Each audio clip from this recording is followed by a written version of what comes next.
এয়াই চাওক আমাৰ বলেৰো BR6 বলেৰো বুলি নহয় BR6 যিমান গাড়ী আছে কিমান বেয়াকৈ বনাইছে চাওক কোম্পানী এইটো ইজিয়াৰ চাফা কৰি আছে গাড়ী পিকআপ নলয় কিমান অসুবিধা থোৱাবিলাক ইয়াত ষ্টক হৈ থাকে জাম হৈ যায় গাড়ী ইজিয়াৰ চাফা কৰি আছে এতিয়া আমাৰ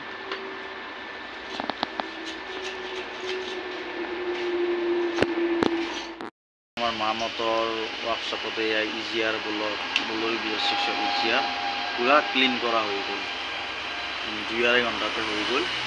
কিন্তু কিছুমান গ্যারেজত যদি লৈ গল ওই গাড়ীখন 2-3 দিন রাখি দিলে ওই গাড়ীখন দেখুৱাই দিয়ে অলপ ইজিয়াৰ দেখুৱাই দিয়ে এইফালে এয়া দেখিছে কি সুন্দৰ ক্লিনিং ইজিয়াৰ এয়া আমাৰ আমাৰ বলেৰো BR6 ইজিয়াৰ ক্লিন হয়ে গেল এতিয়া ফিটিং কৰব গাড়ীত আৰু ফিটিং কৰিলে কেনে এইটো ভিডিও আপোনালোকক দেখুৱাই আছো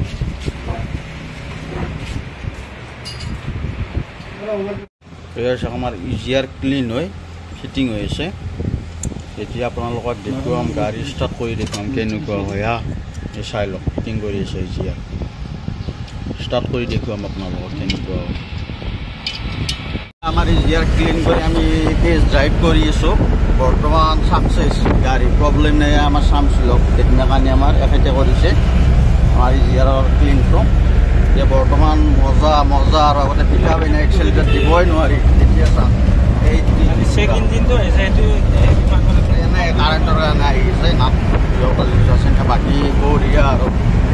চাই লওক আৰু কাৰোবাৰ ইজিয়াৰৰ প্ৰব্লেম হয় কন্টেক্ট নাম্বাৰ দিম ফেসবুকত যোগাযোগ কৰিব থ্যাংক ইউ